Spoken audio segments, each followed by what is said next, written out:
नमस्कार दोस्तों, welcome to my YouTube channel. आज मैं आप सभी लोगों को जीके में महत्वपूर्ण टॉपिक लेकर आए हूं। तो आज का हमारा टॉपिक है दिल्ली सल्तनत के वंशों का क्रम। आज मैं आप सभी लोगों को दिल्ली सल्तनत के वंशों का क्रम ट्रिक की सहायता से बताऊंगी। तो देखिए दोस्तों, दिल्ली सल्तनत के वंशों का क्रम क्रम का ट्रिक क्या हो जाएगा कि गुलाब खिले तो सैयद लौटा। दिल्ली सल्तनत के वंशों का क्रम का ट्रिक हो जाएगा गुलाब खिले तो सैयद लौटा। देखिए दोस्तों, दिल्ली सल्तनत पर शासन करने वाले 5 वंश थे। दिल्ली सल्तनत पर शासन करने वाले 5 वंश थे, जिनमें है नंबर 1 गुलाब वंश, नंबर 2 खिलजी वंश, नंबर 3 तुगलक वंश, नंबर 4 सैयद वंश, नंबर 5 लोधी वंश। तो मैंने आप लोगों को बताया कि दिल्ली सल्तनत के वंशों का क्रम का ट्रिक हो जाएगा गुलाब खिले तो सैयद लौटा। गुलाब खिले तो सैयद लौटा। अब देखिए दोस्तों, गुलाब खिले तो सैयद लौटा। अब हम ट्रिक की सहायता से आप लोग को एक एक वंश बताते हैं। तो देखिए दोस्तों, गुलाब से हो जाएगा हमारा गुलाब वंश, गुलाब से हो जाएगा गुलाब वंश या गुलाम वंश। फिर हमारा खिल से हो जाएगा खिलजी वंश, खिल से हो जाएगा खिले से हो जाएगा खिलजी वंश। देखिए दोस्तों, तो से ता से हो जाएगा तुगलक वंश, तो में ता से हो जाएगा तुगलक वंश। फिर सैयद से हो जाएगा सैयद वंश। फिर लौटा से हो जाएगा लोधी वंश। तो देखिए दोस्तों, दिल्ली सल्तनत के वंशों के क्रम का ट्रिक हो जाएगा गुलाब खिले तो सैयद लौटा। गुलाब खिले तो सैयद लौटा, और उसमें गुलाब से हो जाएगा गुलाब वंश या गुलाम वंश। फिर खिले से हो जाएगा खिलजी वंश। फिर ता से हो जाएगा तुगलक वंश, ता से हो जाएगा तुगलक वंश। फिर सैयद से हो जाएगा सैयद वंश, और लौटा से हो जाएगा लोधी वंश। तो देखिए दोस्तों, दिल्ली सल्तनत के वंशों का क्रम क्या हो जाएगा गुलाब खिले तो सैयद लौटा। और दिल्ली सल्तनत पर शासन करने वाले 5 वंश थे, जिनमें पहला है गुलाब वंश या गुलाम वंश, दूसरा है खिलजी वंश, तीसरा तुगलक वंश, चौथा सैयद वंश और पांचवा है लोधी वंश। तो गुलाब वंश, खिलजी वंश, तुगलक वंश, सैयद वंश और लोधी वंश यह दिल्ली सल्तनत पर कार्य करने वाले या दिल्ली सल्तनत पर शासन करने वाले 5 वंश थे।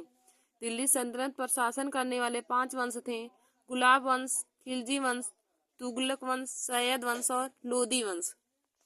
तो देखिए दोस्तों, जैसे यहाँ देखिए हमने आप लोग को बताया कि दिल्ली सल्तनत पर शासन करने वाले 5 वंश थे। तो दिल्ली सल्तनत देखिए दोस्तों 1206 ईस्वी से 1526 ईस्वी तक था।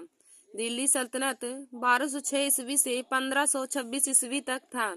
तो देखिए हम इसमें लिखेंगे कि इसमें 5 वंशों ने कार्य या शासन किया। दिल्ली सल्तनत में 5 वंशों ने कार्य या शासन किया। तो हमारा पहला वंश क्या हो जाएगा गुलाम वंश या ममलूक वंश। गुलाम वंश को हम ममलूक वंश या फिर गुलाब वंश भी कहते हैं। तो देखिए हमने ट्रिक बताया था कि आप लोगों को दिल्ली सल्तनत के वंशों के क्रम का गुलाब खिले तो सैयद लौटा। अब देखिए गुलाब खिले तो सैयद लौटा में से पहले गुलाब से हो जाएगा गुलाम वंश या ममलूक वंश। तो देखिए दोस्तों, गुलाब वंश हमारा गुलाम वंश 1206 ईस्वी से 1290 ईस्वी तक था। गुलाम वंश 1206 ईस्वी से 1290 ईस्वी तक था।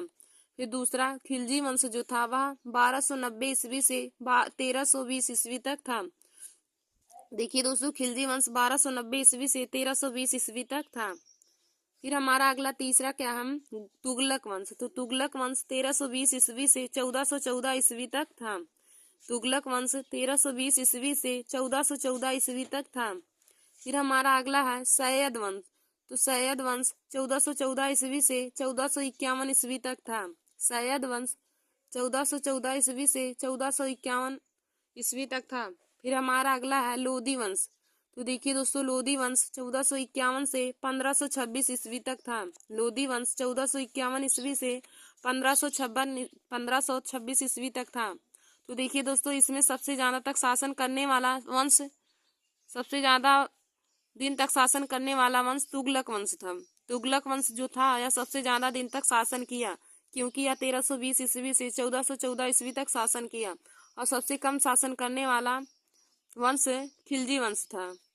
सबसे कम शासन करने वाला वंश खिलजी वंश था। यह 1290 से 1320 ईस्वी तक शासन किया, यानी कि 30 वर्ष ही शासन किया। खिलजी वंश जो था वह 30 ईस्वी तक शासन किया, यानी कि सबसे कम शासन 5 वंश में। यदि पूछे कि दिल्ली सल्तनत में सबसे कम शासन करने वाला वंश कौन है, दिल्ली सल्तनत में सबसे कम शासन करने वाला वंश कौन है, तो दोस्तों दिल्ली सल्तनत में सबसे कम शासन करने वाला वंश खिलजी वंश है। खिलजी वंश केवल 30 वर्ष ही शासन किया और यह 1290 से 1320 ईस्वी तक शासन किया था। खिलजी वंश 1290 से 1320 ईस्वी तक शासन किया था। और देखिए दोस्तों, यदि पूछे कि दिल्ली सल्तनत में सबसे अधिक समय तक शासन करने वाला वंश कौन था, दिल्ली सल्तनत में सबसे अधिक समय तक शासन करने वाला वंश कौन था, तो दोस्तों तुगलक वंश सबसे ज्यादा दिन तक शासन करने वाला वंश था। दिल्ली सल्तनत में सबसे ज्यादा समय तक शासन करने वाला वंश तुगलक वंश था। यह 1320 ईस्वी से 1414 ईस्वी तक शासन किया, यानी कि यह 94 वर्ष तक शासन किया था। तो देखिए दोस्तों, सबसे दिन तक शासन करने वाला वंश तुगलक वंश था और यह 1320 ईस्वी से 1414 ईस्वी तक शासन किया था। फिर आगे हमारा क्या है, सैयद वंश। तो सैयद वंश 1414 ईस्वी से 1451 ईस्वी तक शासन किया। फिर अगला है लोधी वंश। तो लोधी वंश 1451 से 1526 ईस्वी तक शासन किया।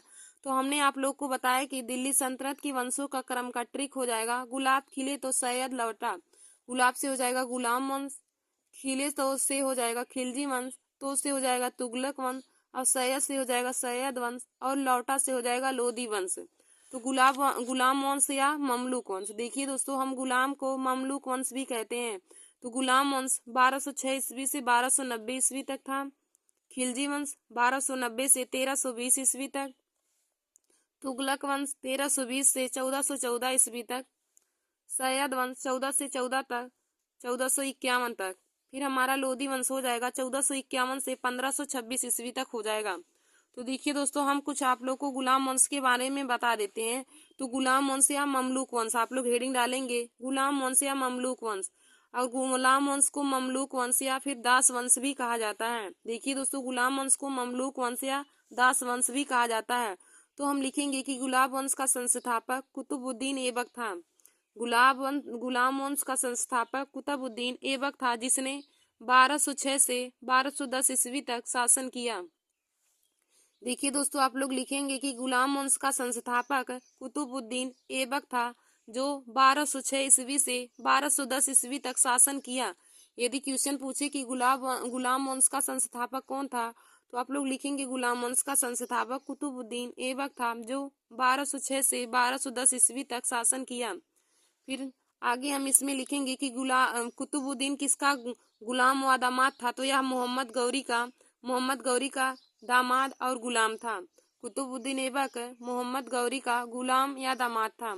हम इसमें लिखेंगे कि कुतुबुद्दीन ऐबक के बारे में लिखेंगे, कुतुबुद्दीन ऐबक को मोहम्मद गौरी ने मिर्जा एजीज कूका से खरीदा। कुतुबुद्दीन ऐबक को मोहम्मद गौरी ने मिर्जा एजीज कूका से खरीदा। मोहम्मद गौरी ने कुतुबुद्दीन ऐबक को मलिक एवं सिपाह सलार की उपाधि दी तथा अमीर आखूर का पद भी दिया। फिर लिखेंगे कि ऐबक ने अपनी राजधानी लाहौर को बनाया। कुतुबुद्दीन ऐबक ने अपनी राजधानी लाहौर को बनाया और सैन्य राजधानी इंद्रप्रस्थ को बनाया। देखिए दोस्तों, कुतुबुद्दीन ऐबक को मोहम्मद गौरी ने मिर्जा एजीज कूका से खरीदा था और मोहम्मद गौरी ने कुतुबुद्दीन ऐबक को मलिक एवं सिपाह सलार की उपाधि दी तथा अमीर आखूर का पद भी दिया था। कुतुबुद्दीन ऐबक ने अपनी राजधानी लाहौर को बनाया तथा सैन्य राजधानी इंद्रप्रस्थ को बनाया था।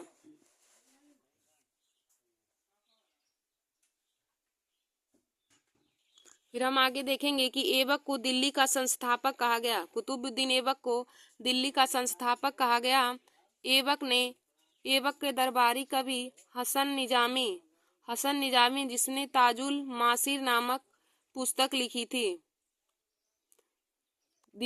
कुतुबुद्दीन ऐबक को दिल्ली का संस्थापक कहा गया। यदि क्वेश्चन पूछे कि दिल्ली का संस्थापक किसे कहा जाता है, तो देखिए दोस्तों, दिल्ली का संस्थापक कुतुबुद्दीन ऐबक को कहा गया है। और हम देखेंगे आगे कि ऐबक की मृत्यु, यानी कि कुतुबुद्दीन ऐबक की मृत्यु पोलो खेलते समय घोड़े से गिरकर 1210 ईस्वी में हुई।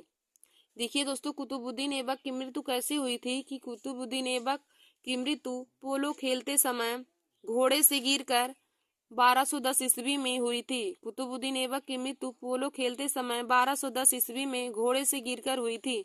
और इनका मकबरा लाहौर में इल्तुतमिश द्वारा बनवाया गया। इनका मकबरा लाहौर में इल्तुतमिश द्वारा बनवाया गया। देखिए दोस्तों, लाहौर को कुतुबुद्दीन ऐबक ने अपना राजधानी बनाया था, उसी जगह पर इनका मकबरा इल्तुतमिश ने बनवाया था। इनकी मृत्यु के बाद इनका मकबरा इल्तुतमिश ने लाहौर में ही बनवाया, जिसे इन्होंने अपनी राजधानी माना था और अपनी सैन्य राजधानी कुतुबुद्दीन ऐबक ने इंद्रप्रस्थ को माना था।